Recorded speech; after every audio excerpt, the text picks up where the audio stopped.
know where the treats at. Is this the passing of the torch, right? Is this what this signifies? It comes down to that front office and what they feel is most important. The champ is here. We've touched down from a higher plane. Why you landed here? We always look forward to that week because it was always intense. You know that we ain't coming back. We about to. The man, the myth, the legend, Dante Hall. My favorite player growing up was Dante Hall. I love you guys in the show, but Dante was my guy. Get to dashing because you done on the warfield.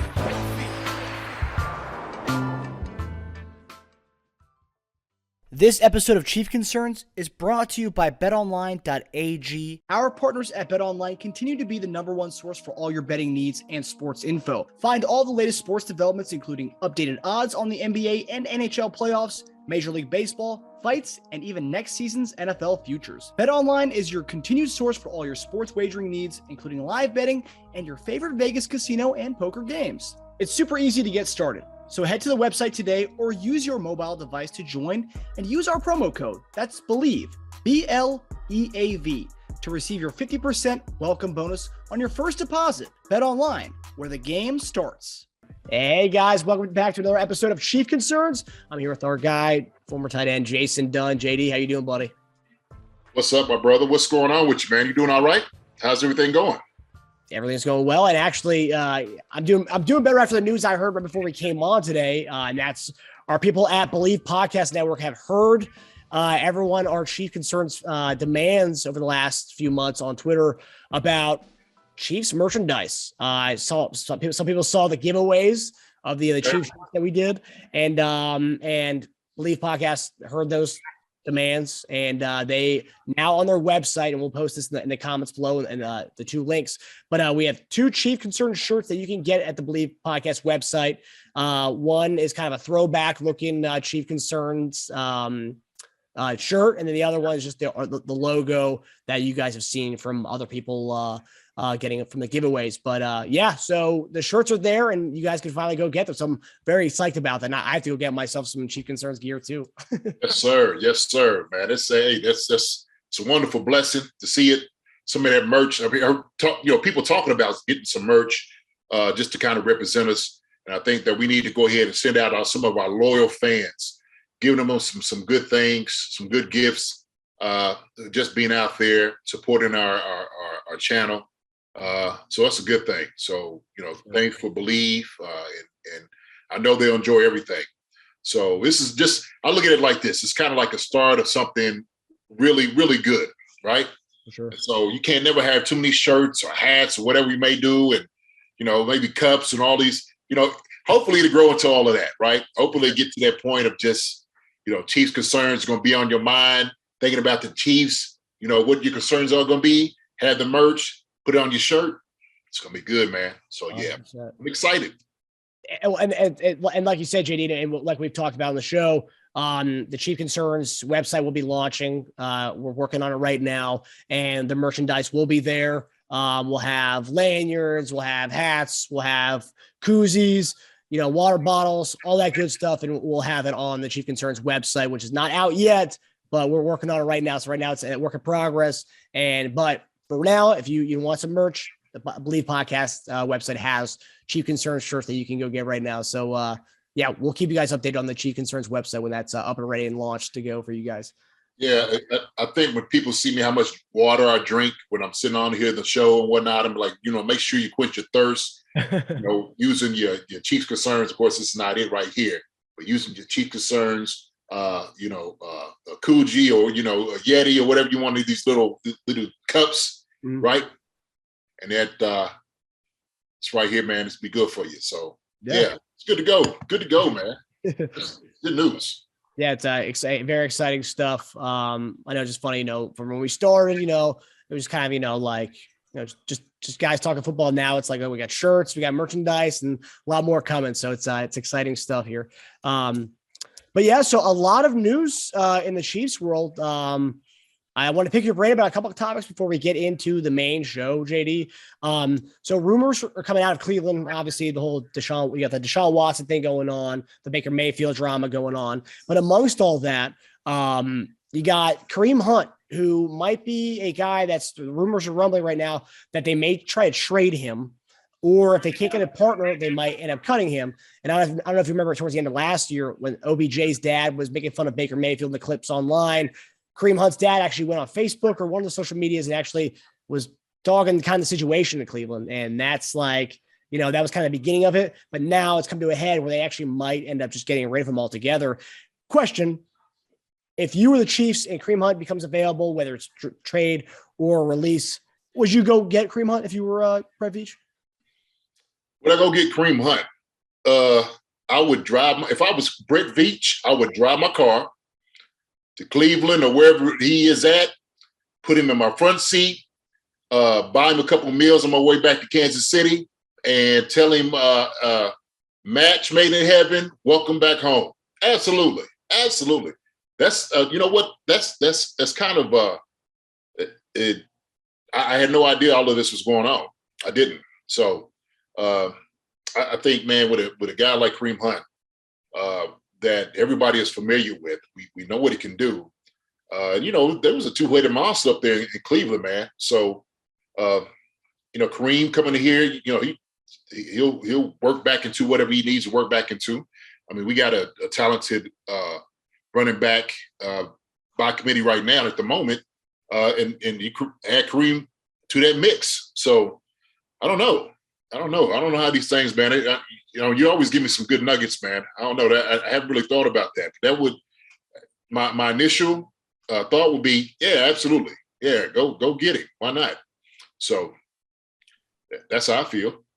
Yeah, and I know a lot of Chiefs Kingdom, they want Kareem Hunt back, but I think I've seen some of the sentiments online saying, well, we already have Rojo and CEH. Running back's really not a need for us. We need to go get an edge rusher or a DT before getting Kareem Hunt. It's more of a luxury on offense that everyone wants to talk about. But, you talk about he's not getting paid that much.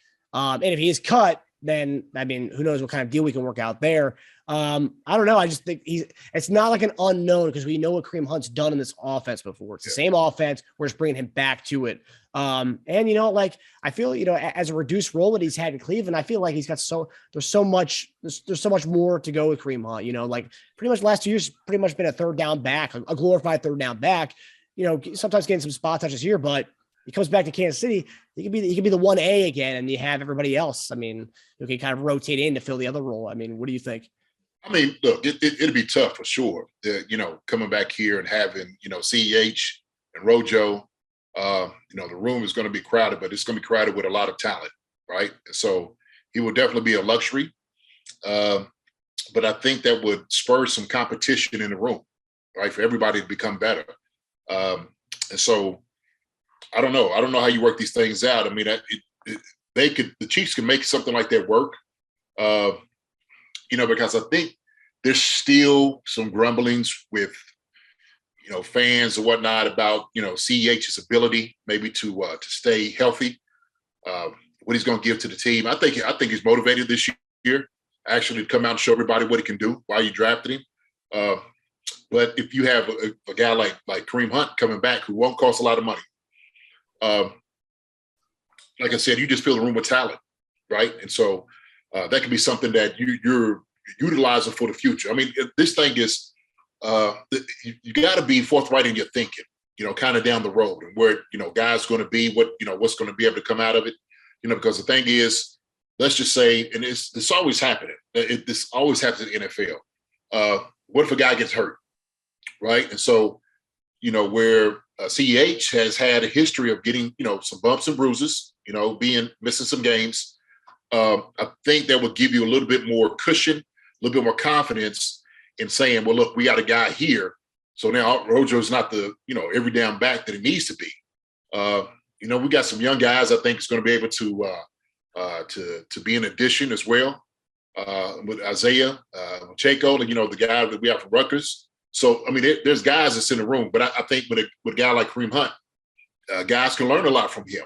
I mean, so like I said, man, it would only work in the benefit of the Chiefs, put it that way. The Chiefs will benefit without a doubt, having his presence and having his talent back here in Kansas City. Yeah, and I think with getting Nagy back, I mean, that was his OC when he was here. So I mean, it would make all the sense in the world to do it again. And I know like he was very apologetic and sorry about everything that would happen. It's been some time too, you know, after the whole dramatic exit of him leaving Kansas City. It's been some time, and I think like, you know, he's a more mature veteran guy now. And, you know, he dealt with Cleveland, and now you come back and maybe right his wrongs and avenge what happened. So yeah, no, I would really like that. And plus, well, and I think what you're right about CEH. I think he is going to have a good year this year. I mean, we talked about the pass catchers in Texas this past offseason. He was there with those guys. He wants to get more of a role as more pass catcher on the backfield. And I think, I mean, he was awesome at that in college. So I could see him having a really good year this year. Yeah, I mean, look, we're talking about, you know, different skill sets. And CEH, man, who's a guy that without a doubt could catch the ball out of the backfield. You know, going down there shows his dedication and try to get better.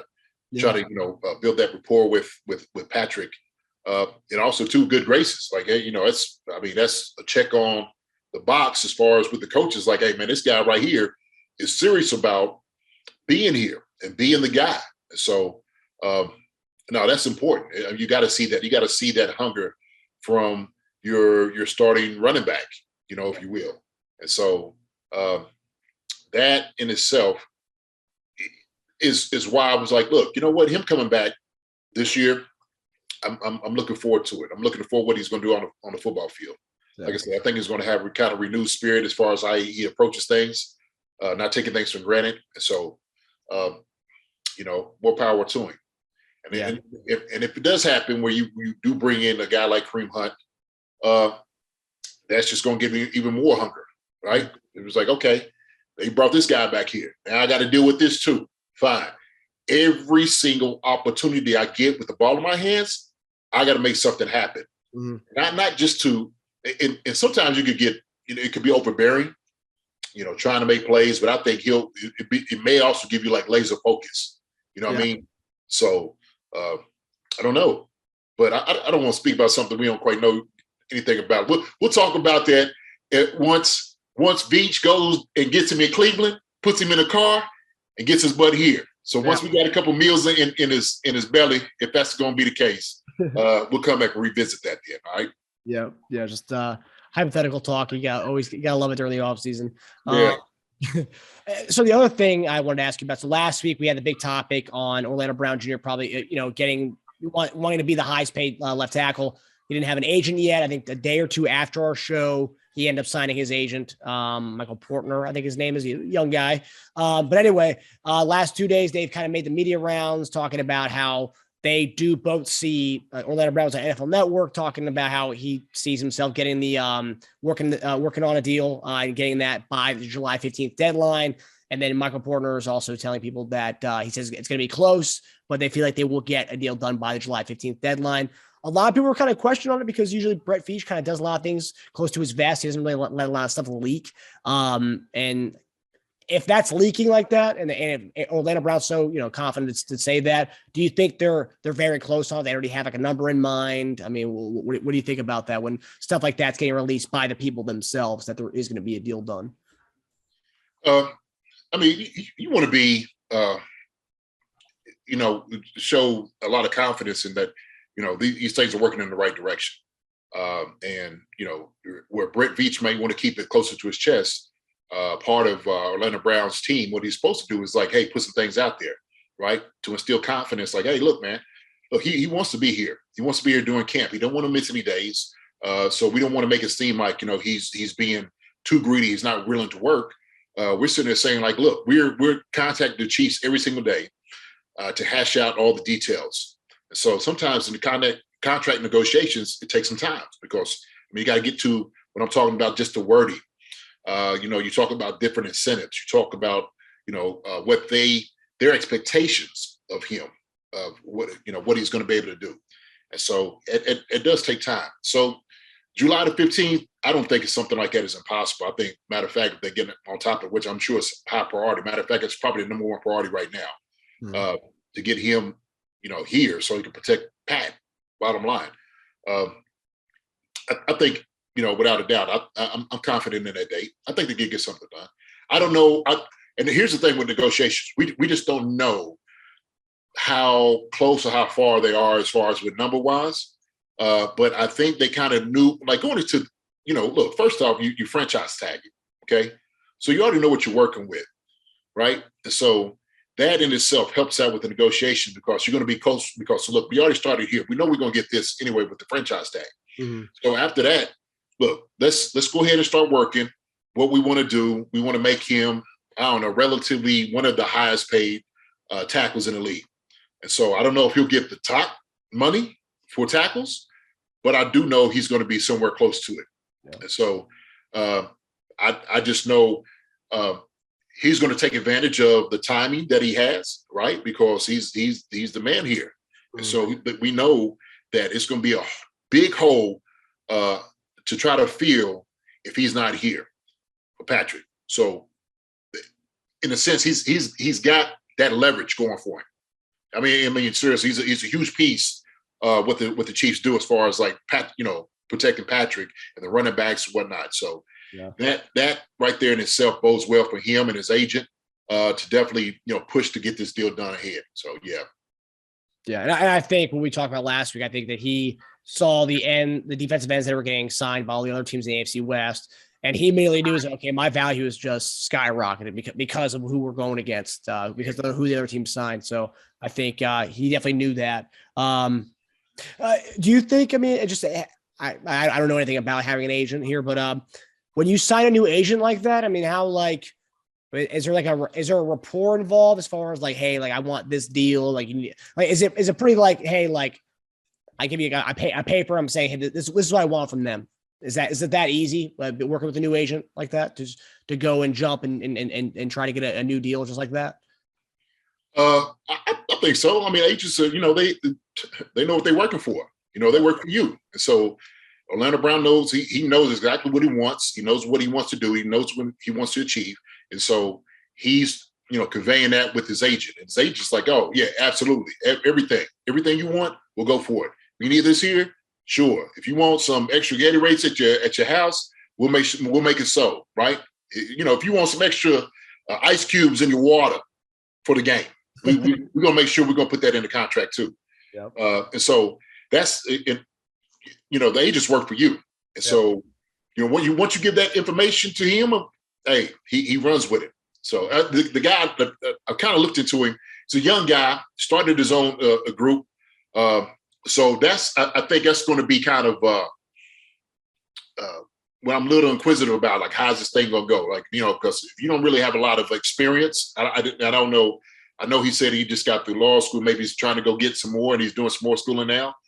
This is going to be the biggie for him. So I don't know, man. So hopefully everything works well in both parties' favor. Put it that way.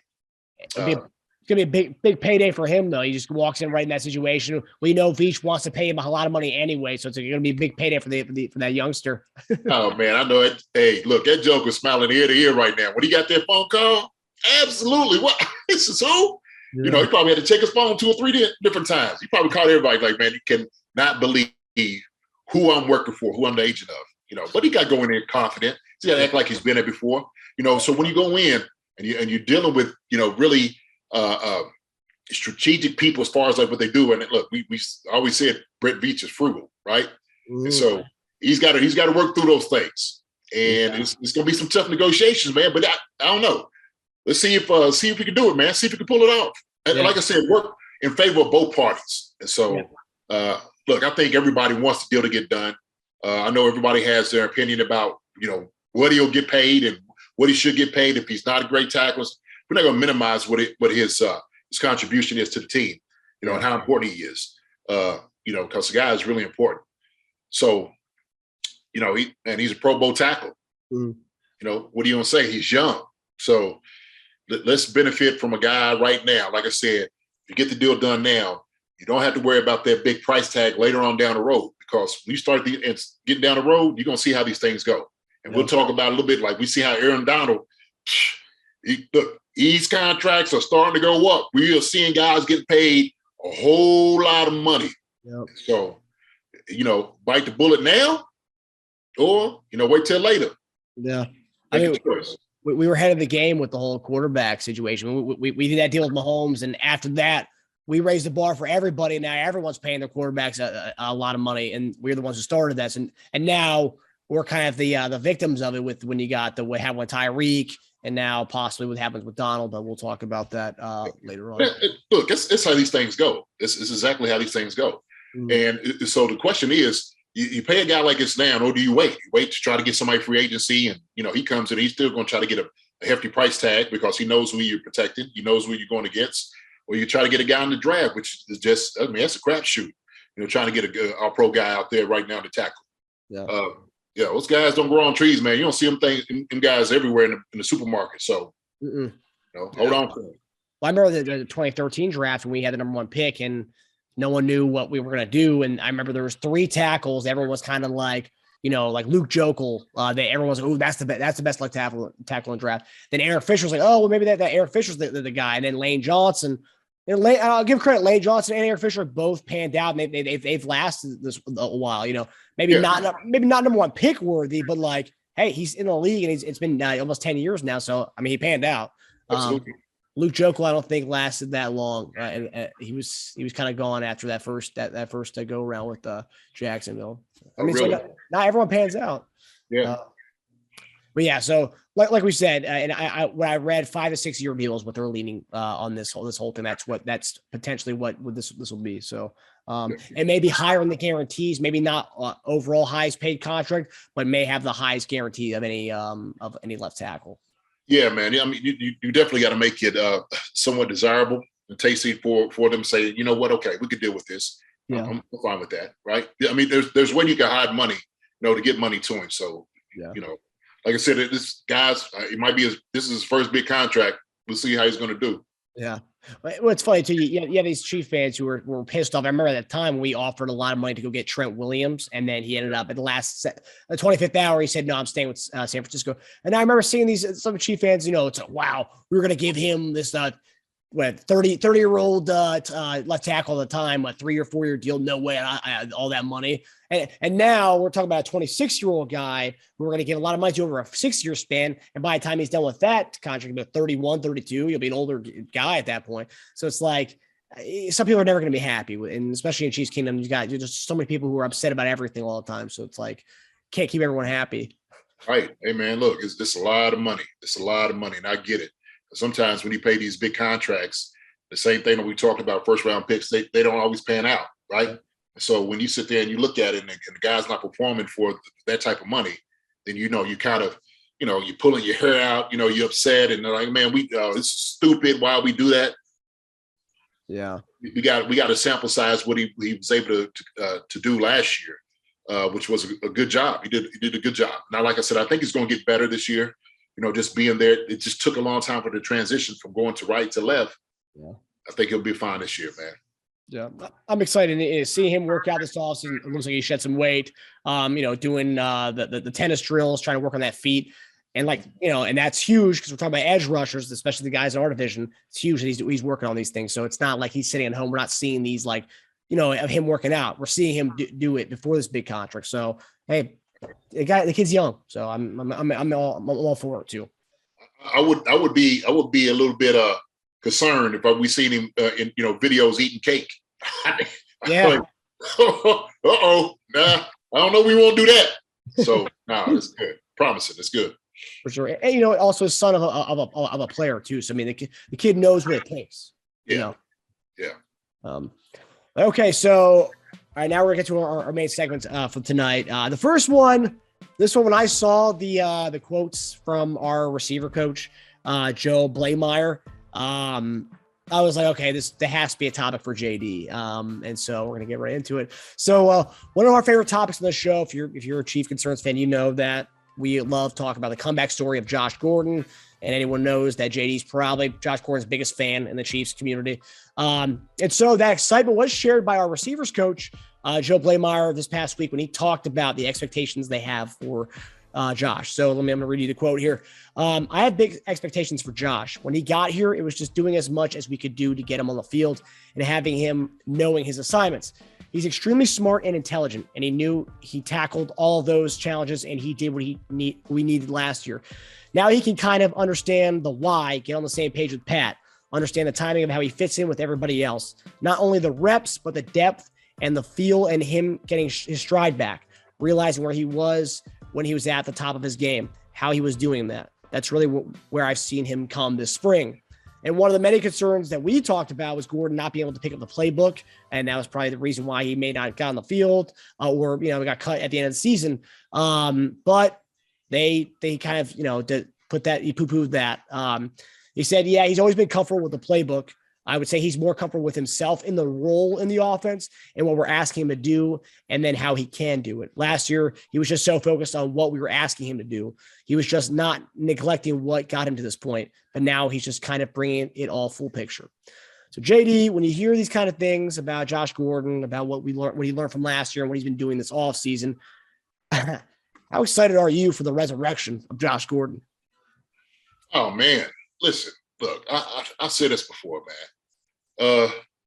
I'm just a huge fan in Josh from where he's come with his life, coming here, putting it all together, calling this a home that he wants to be, feel like he's dedicated to the team. And so, man, I'm always encouraged. I love a story like this. I'm pulling for Skyy. I'm really pulling for Skyy, just for the simple fact that things, like I said before, what he had to deal with. And so, it was a lot there what he said, but I'll say this. I'll start with this. We got to realize, and I think what everybody was expecting was Josh Gordon from 2014, right? The all-pro wide receiver. Everybody was expecting that when he first got here. And to the sense, I don't think people realize, and that's what I was trying to tell you, is like, look, it's going to take some time for a guy who hadn't necessarily been on the field consistently over the time to just come back and come play. I mean, we're talking about full speed in an NFL football game. And so we got him, I think, was it week 3 that we ended up getting him back, something like that? Do you remember what week it was? Oh, man. I think it was like it was the Buffalo Bills game. That was week 6 or week 7. Okay. Well, whatever week we got it, so, him trying to make that transition from a guy that had been out of football. Like I said, it wasn't like he was getting passes thrown from Patrick Mahomes, which, we're talking about a guy who is throwing lasers. I mean, really. And so he has to get used to that. I mean, just the speed and the timing of the game, not to mention also, too, the physicality of just being out there on the field, running routes, getting pushed on, getting hit by linebackers, corners, safeties, all those different things.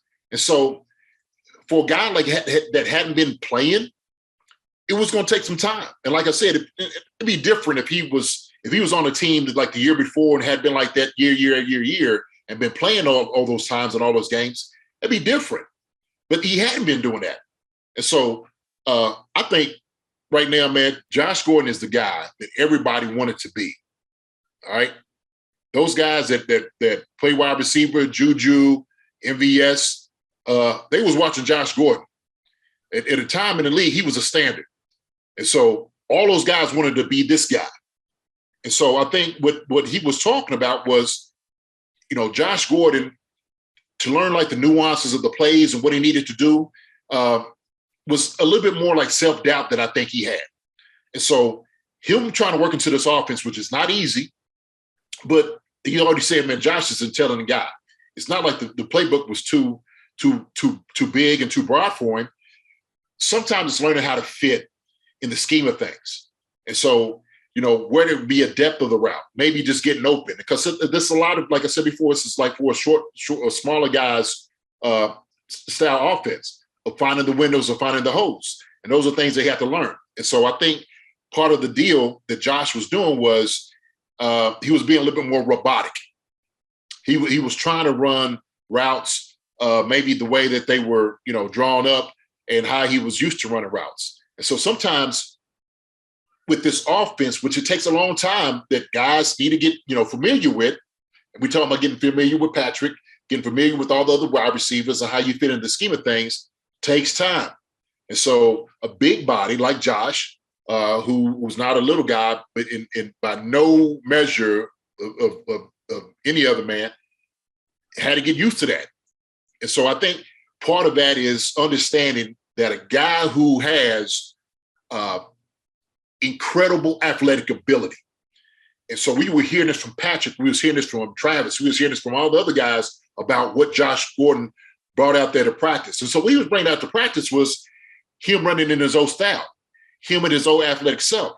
Well, in the game time, it's a little bit different because now all of a sudden you got bodies and things you have to worry about, like spacing, how you lean on guys, leverage in plays. Like I said, finding holes, finding windows, and all those things are like really detailed in what you want to do, systematically in the scheme of things. So, look, everybody could be sleeping on Josh. I hope they are. Because I keep seeing all of this, look, MVS, we got Juju, we got Hardman, we got Skyy Moore, and then they throw in Justyn Ross. Now, look, nothing against Justyn Ross, okay? I love Justyn Ross. I think he'll make it. He's a young guy. And Corey Coleman. We got guys. Look, we got talent in the room, man. We got guys that got experience that have played. Josh Gordon has played at a high level, okay? He was arguably the best wide receiver in the league. And I don't want nobody to forget that. But I want everybody to understand, like, that transition from him, from not playing all the time, it was going to take a little time for him to get back to that. And I think once it gets like where he's like, okay, I'm comfortable where I'm at. I understand now I could put my Josh Gordon into this. I could use my athletic ability and not think about things, because I think he was processing a lot when he was out there running routes. It takes time. He's analyzing everything what he's doing. Now, where he's not thinking and he's reacting, just playing, watch out.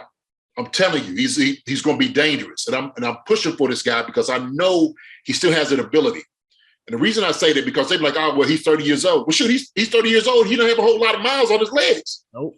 He ain't played a whole lot of games. Yeah. And so actually 30 years old is relatively in your prime. I mean, really, in football, and as for a man, 30 years old, man, that's perfect timing. That is perfect timing for him. Yeah. And so, like I said, he didn't have, the 5 to 6 years of legs on him and the hits on him. I think if I did the math, I think the total of games he's played maybe came up to like 4 years, 4.5 years is what he's actually played. You know what I'm saying? Come on, man. Look, we got a young spring chicken on our hands, okay? And people want to count him out. Well, not this guy. I'm not counting him out. I just know what his ability, what he has and what he wields. And I think his wide receiver coach understands it too. That's why he was saying that. But I think they kind of being hush-hush. They didn't want to, that's all, sometimes the expectations and people jump on there like, oh my God. He's like, look, man, you should do your work, okay? You're a veteran. You understand this. You just continue working like you are, right? You're going to make the squad. You're going to make the team, because I think he will. I really think he's going to be that guy, no doubt about it. But, man, when he started working in that timing like he was down in Texas and now getting these reps in practice, man, I'm trying to tell you, man, he's going to be a dangerous guy. He's going to add on to the offense what we need, put it that way, because of his skill set. And so, like I said, I'm not taking anything away from these young guys. These young guys got a role, and I think they're going to grow into that role. But we're talking about one of the premier wide receivers we got on the Chiefs team, without a doubt, bar none. And so I don't want everybody, because everybody was expecting 2014 Josh to show up when he got here. And it was like I said before, he's catching footballs from his little cousin, the little cousin throwing him, little ducks and stuff. And they ain't got the velocity on it like Patrick Mahomes got. Yeah. Like I said, man, he's got some speed on this thing. So that's where I'm at with it, man. I'm encouraged. I love to hear it. So this is what I'm gonna do. I'm gonna sit back, okay? I'm gonna be patient. I'm gonna watch. I'm gonna let everything work itself out. But I know veteran guys. I know how veteran guys work, and then their mindset of what he's thinking. And so he's shown nothing but gratitude coming here with the Chiefs. And I think a guy, once he finds a home that he needs and that's accepting him and love him, I think he's gonna be all right, man. Yeah. Yeah, and I've actually been in contact with his agent trying to get him on Chief Concerns. So we're really? Still trying to make that happen. But what you said though, a lot of Chief fans I think just expected this 2014, Josh Gordon, and it's like not going to get that. That's a long time ago, and I don't think he's far off from that. But I mean, you're not going to get that. And also, forget the 2014 one. I mean, before this last go round, he was with Seattle in 2018, I believe, or 2019. Yeah. He actually looked good. And that was also, they had plays that were designed for him. We already had a full offense. We kind of were just trying to fit him into what we were already doing. We're like, and I know people said, well, look at Odell when he went to the Rams this year. They had plays for him. Yeah, because they had packages just for him. We didn't do that with Josh. It was more like, this is what we're doing. Plug in at this. And like, if you're open, you're open. And that's what it seemed like. There wasn't anything for him really. Now I think with the whole offseason, I think Andy can do that. Andy can say these are Josh's plays kind of thing. And, going down to Texas and working with Pat, I think it's going to benefit him. And it's funny. Of the active guys who played last year, he's the second most senior receiver on the team now of the guys who were active, Hardman than him. So he's a returning veteran from the year before. So right. He's the one that's been in this offense, no doubt about it. So he right now he's got that experience and a benefit over other guys. But on the OBJ, kind of argument, OBJ had been playing. He had been playing. So it wasn't like, he sat out for 2 years. It wasn't that at all. He had been playing. And so he just wasn't getting the ball in Cleveland. And that was his frustration. So, like you said, putting plays together with McVay and them guys getting those, look, they can do that. And I think their system is relatively different than what we do. I mean, it's kind of extremely different. Let me put it that way than what the Chiefs kind of do. And so, like you said, Chiefs, they had the pieces already set. We knew who was going to be here. And so that's how it was more predicated off of Tyreek, Cole, those guys, Travis. And so you tampered the offense, for those guys. And so Josh is like a piece trying to fit into the puzzle.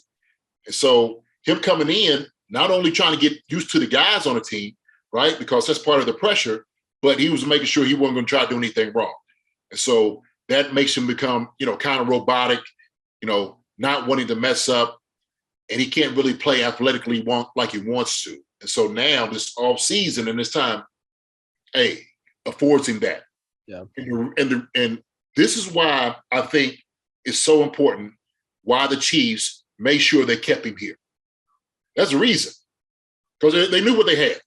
And they knew they was like, man, once this guy gets this and he understands what it is we're expecting out of him, what we want, and he understands the offense, to the absolute T in the detail, we gonna be all right. So I seen when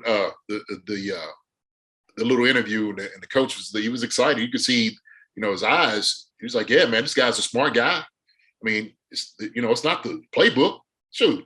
It's just him, learning where he fits. Yeah. Understand the scheme of it. So yeah, he's gonna be good, man. I'm looking for him. I'm pushing for him. Hey, look, Josh, come see us, man. All right, come out here, come see us, come talk to us. All right, your boy got your back, man. Your boy got your back. All right, so. It's very true. Since the get-go of signing you, Josh, this guy's been that number one guy in the Josh Gordon fan club in the Chiefs Kingdom. I do gotta say this. I think you're right. I think they are trying to not give too much with this whole Josh Gordon thing. Because reading that quote, a lot of it was a lot of talk that didn't really make any sense. Sometimes you listen to politicians speak and it's like they ramble. It's like, what are you saying? So it's like he said a lot of stuff in there, but it's not like it was kind of vague in a way where he didn't really give too much. It was a lot, but really not much there. Not really big nuggets there, but you can tell he's excited. He's excited, man. He's measuring what he's saying because he understands that's how he should be, right? And the thing is, you don't want to amp up somebody, even more than what they are. The only one you should be doing with that is Patrick, Travis, and the stars that's here. Yeah. All the other guys, it's like, man, they still earning their stripes. They're still earning what they need to do to get here in this offense. But I will say this guy right here is showing up. I see this out of him. I know he's locked in. So when you mention a guy like that, which we really didn't have to, you didn't have to mention him. Mm-hmm. But hey, it's promising. I like it. And it's something that we talked about before. He's just so different from the other receivers we have on the team. If you look at this, Austin, we did go out and get more bigger body type guys, but he's still so much different than everybody else. I mean, than we have on the roster. And so that alone will always set him up for being good in this offense. But what you said's right. A lot of these Chief fans, they talk about the 1, 2, 3, 4, 5 receivers that we'll have, or the 6 we'll have, and they don't even some don't even mention him on there. I'm like, he's gonna make the team. I mean, look, man, come on, I'm like, cut it out, man. Seriously. I mean, look, I get all the hype, with these guys and who we got, like with Justyn Ross and those guys. But like I said before, Gordon was the standard, and so like I said, he's a guy that's still young, relative like that, as far as like not getting the hits and stuff on him. Didn't have a lot of miles on his legs. He's going to be fun to watch. He's going to be fun watching this offense. And I'm pushing for all the other guys too, man. I'm just saying that I think, Josh is going to be the surprise. I mean, if he comes out and kills it, he ain't going to surprise me. Not at all. Sure. No. So. Yeah. Yeah, it's that sexy sports car that's been in the garage for the last couple of years. You don't really drive it. Maybe take it out on the weekends, but you sold your other cars. You want to go with that full time now, and that's where doing Josh Gordon. We're taking off the tarp and we're out rolling it out. Wipe it down like with a diaper or something. Just make sure it's just like okay, and just look at it because you just know one day I'm just gonna get out there, man, and I'm gonna absolutely let this thing fly. So, yes, sir. That's So I'm very excited about the whole Josh Gordon stuff, and I know we've talked about it like. Just knowing football, talking to you, like you thought Josh Gordon was going to come out and look and be productive in this offense this year. Seeing that, the receiver coach kind of doubling down on that, just like, okay, Josh Gordon might have a legitimate year in this offseason, in this offense this year. So excited for it. Okay, so for our next topic, this was something that kind of had a Twitter frenzy all yesterday. I just kept going online and seeing a different person making fun of this. And another person making fun of this. Everyone was killing this. Pro Football Focus had a top 10 coaching list. And everyone kind of just butchered this list. I mean, I'll take you through it if you haven't seen it. I know JD and I talked about this a little bit, but if you haven't seen it, so the top 10 list goes Coach Belichick at 1, Coach Harbaugh at 2, Andy Reid at 3. Yeah. No problems with that one. That's fine. But this is when this is where the list goes kind of off the road. Yeah. So Coach Kingsbury at 4, Coach Pete Carroll at 5, Coach LaFleur at 6, Coach Shanahan at 7, Coach Vrabel at 8, Coach Frank Reich at 9, and then Coach McCarthy at 10. So a lot from 4 to 10, there's lots wrong with this list. I mean, the top 3, you can maybe say you can reshape it there. You can maybe even put Tomlin in the top 3 or Sean McVay in the top 3. But top 3, I'm not complaining about that. It's 4 through 10, just off the rails. So, question: what were your thoughts on Andy Reid being number 3, and what was your thoughts on the entirety of the Pro Football Focus list? So entire list, man. I think I tweeted, I responded to it, and I said 1, 2, 3 is okay. I really don't have a problem with that. But yeah, the rest of them is out of whack. I mean, I just like, look, I don't know what they're basing it on. I don't know as far as, how they, decided to make the list and, what was the measures and whatnot. I don't know. But to me, looking at that list, hey man, there's some, it is absolutely criminal, okay? Criminal to where some of these coaches do have where they have them rated. I'm just be honest with it. And so I'll say that not to have Mike Tomlin, okay, in the top 5, right, is beyond ridiculous. Okay, it is. It's just beyond ridiculous.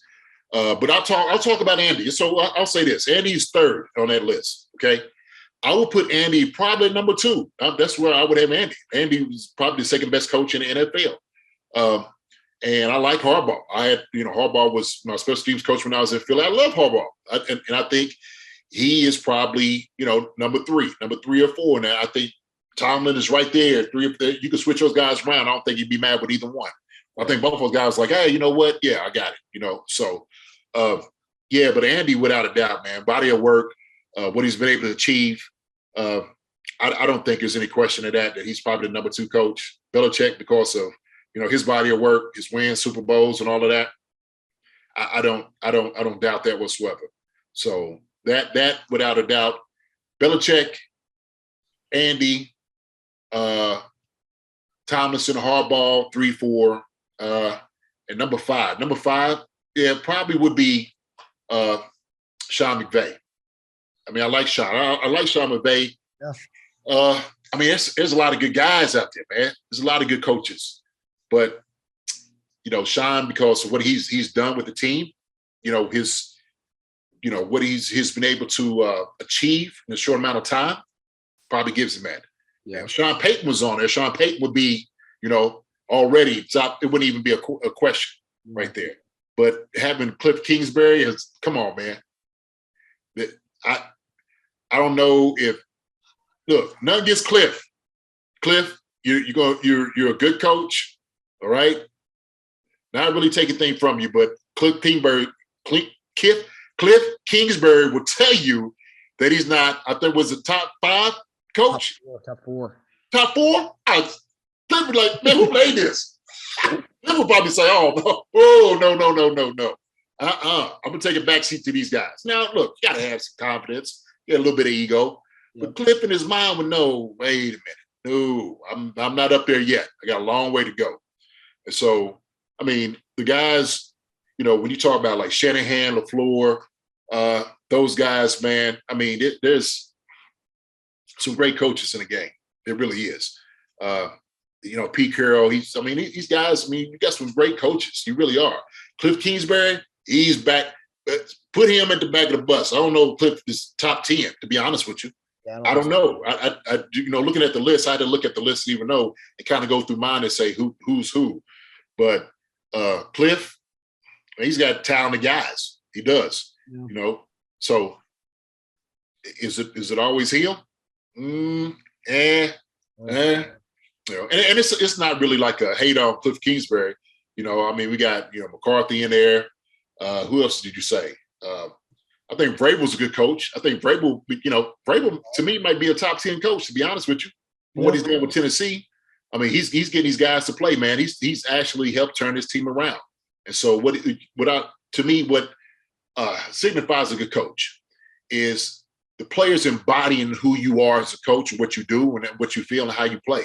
And I think they have that stout about it, that vigor, that mentality to win. And I think he does a great job kind of embedding into guys' mentality. I really do. So I don't know, man. There's some good coaches. Like I said, there's some great coaches out there. But Andy, without a doubt, number 2. Yeah.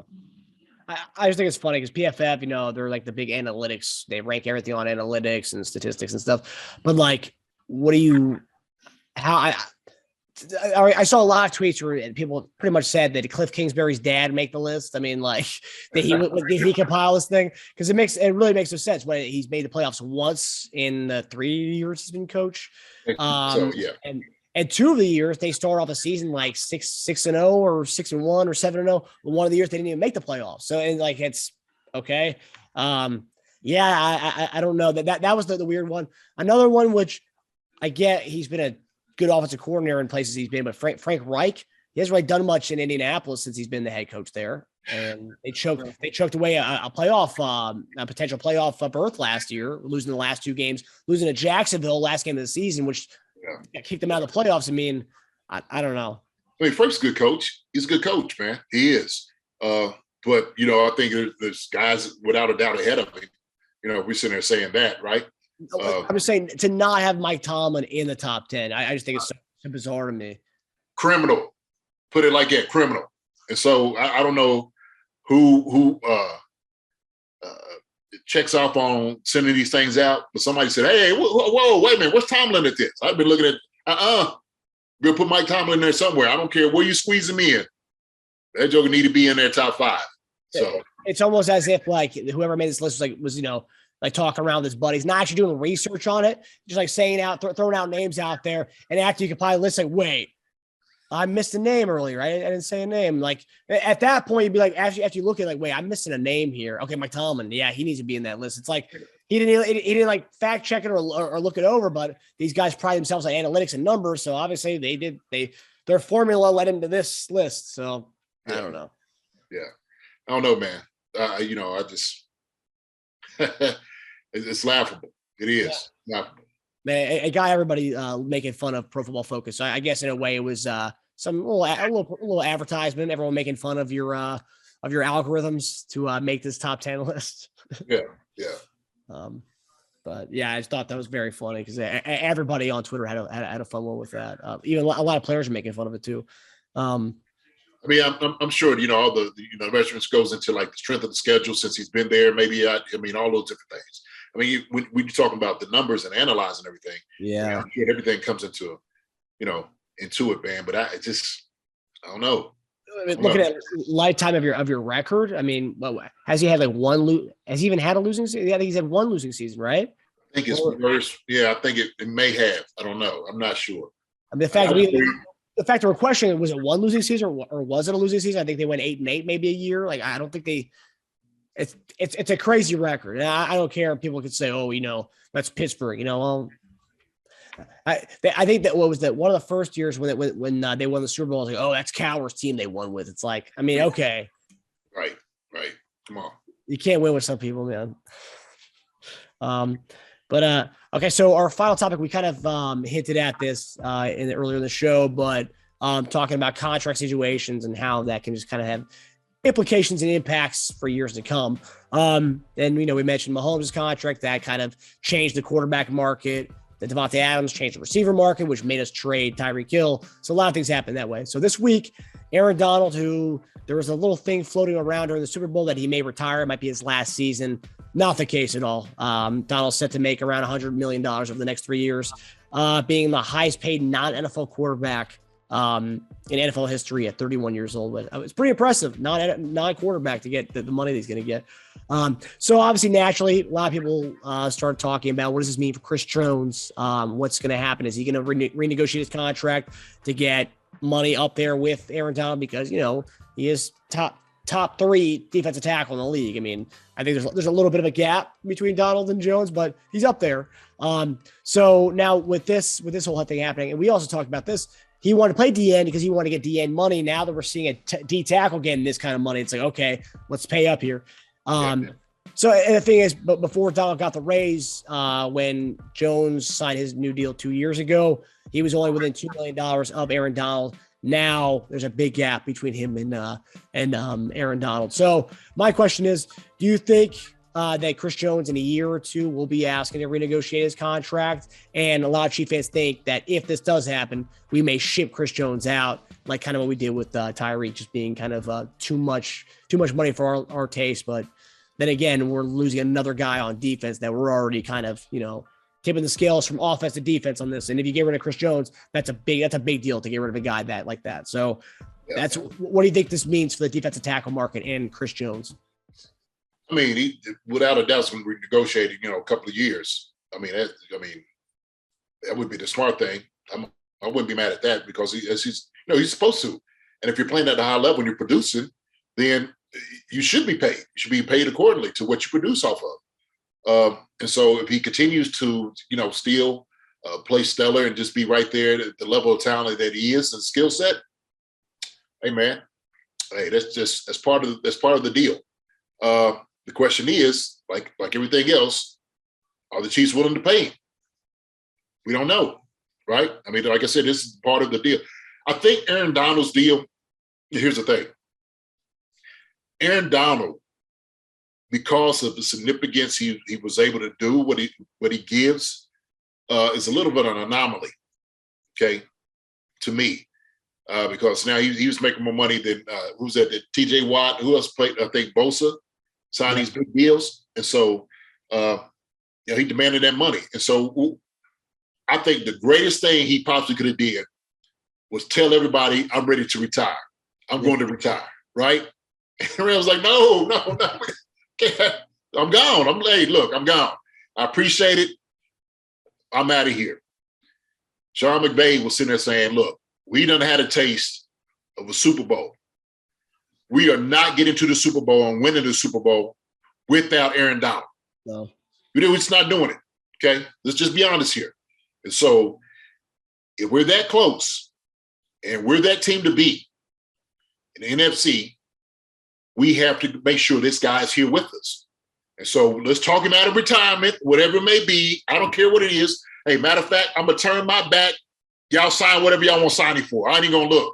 He's like this. I ain't going to look. Y'all just, hey, draw the bank truck up to his house and let him get a couple bags up out of there. I don't care how much it is. And we'll deal with it. But Aaron Donald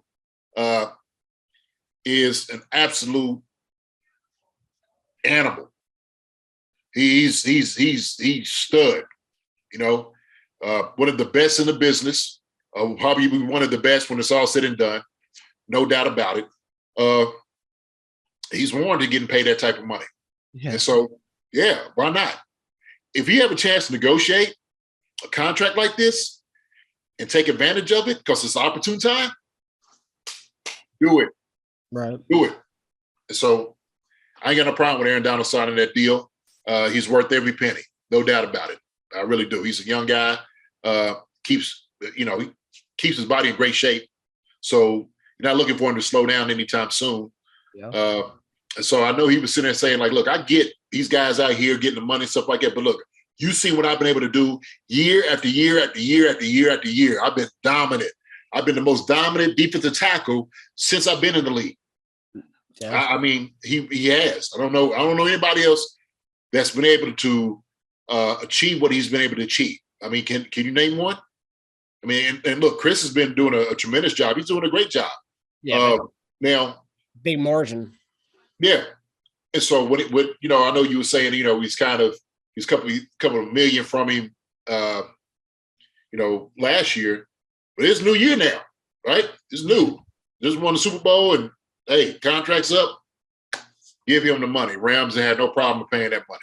Now the Chiefs might have a problem paying that type of paycheck, right? And that's wait to be seen.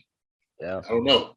So I'm just saying, if Chris continues to perform, he's performing at a high level like Aaron Donald is making the sacks and all of this, because he said he wanted to be Defensive Player of the Year. Well, I tell you what, Chris, you become Defensive Player of the Year, you can ask for that. Yeah. You can ask for it. And it's business. And if the chief says, like, look, you just, hey, too rich for our blood, we can't sign you. Somebody's going to pay you. Yeah. You do it, somebody's going to pay you, man. And look, I'm all for NFL players getting paid. Period. I don't care if they're here, they go somewhere else. It's the nature of the beast, man. It's the nature of the beast. So I don't know. I just know where, kind of in that time, there's going to be some contracts coming up and different guys and whatnot. So it's all, like I said, it's all about production. It's all about what you do on the field. So you bring up a good point when you say that, like, with Donald's kind of an anomaly for his position, right? Because we talked about, Jones wanting to play more DN because he wanted to get paid like an edge rusher, but now a guy in his own position is getting paid getting paid big money. So now that takes care of that position, that stance. So now, he can stay in his defensive tackle, not worry about DN anymore for multiple reasons, because it didn't really work out in the end. But him being an anomaly, Mahomes is an anomaly into the quarterback position. His contract is his contract, and no one's really as far as that $500 million and then, a 10-year deal that he got, no one's ever going to get that. And quite frankly, I think Mahomes kind of gave us a deal by doing that, but $500 million's a big number, right? So no quarterbacks have asked for that, but it's also changed the market where a lot of quarterbacks are asking for a lot more than what they did before. So, I mean, I guess, is there a happy medium where Chris Jones won't ask to be within $2 million of Aaron Donald because that contract is such an anomaly for the position, but he'll ask for more money than obviously more money because everything's going to go up, but he'll ask for more money, being like the Derek Carr territory. Derek Carr's getting paid good money for what he's produced, and he can thank guys like Mahomes for that kind of contract. So I mean, you see that kind of happen with all the different positions, where guys, there's going to be that one guy who's kind of you can't really compare him, but he's gonna raise the bar for everybody else, or everyone can kind of move. Yeah, look, what Aaron Donald was able to do for everybody else to play defensive tackle was phenomenal. I mean, everybody should call him man, thank you, because you just raised the market. You have. So as agents and negotiators, now this is what has been set. And even if you're paying like, getting franchise tag, you're still gonna be making a whole lot of money from what he's been able to do. So, the defensive tackles, hey, should be thankful for Aaron Donald, him making that contract, because everybody else's money is going up. And like I said, it's all based off the team. Teams like, Dad, got it. Like, Rams, like, man, why you sign that deal? You know what I mean? Because it's tag, teams are asking that. It's like, man, he's worth it. If we can have this guy here, we want to hear, we don't mind paying him that type of money. Now, you on your own, okay? Trying to pay defensive tackles and stuff, you on your own trying to deal with that. We know we got an Aaron Donald here, and he's worth every penny that we're paying him. So it's in your court how you want to do everybody else. But man. I mean, I think when you do that, you get the average and all those different things, man, it just helped out the market for defensive tackles. But they can't say, well, he's an anomaly. No, this is the market. This is where we are. So, okay. Yeah, I mean, but you do see. I mean, quarterbacks aren't asking for what Mahomes got though, because they know there's a difference between me, Derek Carr. I know I'm not Patrick Mahomes. But I want money. I want to be up in that kind of that. I want to be trending towards that area. Right. So even if you're $5 million off, right, whatever, right? I think Aaron Donald's making like 33 a year. Is that somewhere like that? And then where he's making? Yeah, it's roughly about $100 million over the next 3 years. So yeah, about 33 something a year. that is insane. It's insane. Yeah, guys have been trying to negotiate. Like, look, I might not get Aaron Donald money, but I got to be somewhere, in the neighborhood, maybe 5 or so with this, right? I have to be. Start negotiation, man. Like I said, and it's all about teams signing that deal, signing those guys. And if not, guys will hold out. Guys, look, man, he got paid that type of money. Look, we're not asking for the $33 million. We're not Aaron Donald. I could say, okay, we're not, but I need to see, I don't know, 28. Yeah. Whatever. So. And that's what George Kittle is trying to get Kelce to do to make that tight end mark. Absolutely. Absolutely. That's the whole point. Right. Look. And it's honorable. I understand Travis without a doubt, man. And I completely respect it 100%. 100%. The thing is, guys that come after him want to stand on his shoulders, right? Yeah. Travis, look, he deserves that money too for what his production. Man, he deserves good money. He does. So George is like, look, pay the man, pay him. Come on, Travis, pay him. It's tough for George Kittle to make the argument he needs to get paid more than Travis Kelce. It's like, well, look at your production and look at his production. I don't think so, buddy. Yeah, but he's like, man, if I could just get the average up. Just get the average up. We're gonna be good, Yeah. I mean, it'll be interesting. I mean, if Chris Jones plays like DPOY as we talked about last year, I mean, he can't justifiably say, get me in that ballpark. Yes, sir. Yes, sir. Conversation changes then. If he does that, conversation changes without a doubt. He can warrant that contract saying, look, see what he got? See what I did? Take note of it. Yeah. So. I mean, interesting. And the salary cap's going to continue to rise too. So, I mean, these contracts will go up, but also salary cap's going to be going up too. So that's another thing that's got to be taken into account. I think everyone's gotten into the last 2 years of the whole COVID salary cap not really going up that much. Everyone's been kind of been very frugal about it. It's not going to be like that forever. It's going to continue to go up with more TV deals the NFL's going to be getting. So, teams will have more money to play with. Oh, yeah. Oh, yeah. And players are going to take advantage of that, which they rightfully should do. So, yeah, it's going to be interesting. So, I mean, I hope Jones plays up to whatever he's going to ask for if he does want to renegotiate. But man, it's going to be interesting offseason next year if that does happen, because you might see another situation where we don't want to pay a certain thing. But it's like we talked about, you can't just go in and find another guy. You can't find another Chris Jones. You can't just go find another one like that. You just can't do that. No, you can't. And I guess if you can't find another Chris Jones, then you want to get something for him, right? You right. Say like, look, then we'll have to do it a different way. Yeah, we're going to want a lot of draft picks so we can go get our DTs and DNs and right. Yeah, it'll be interesting, but we got some time before that. We can enjoy Chris.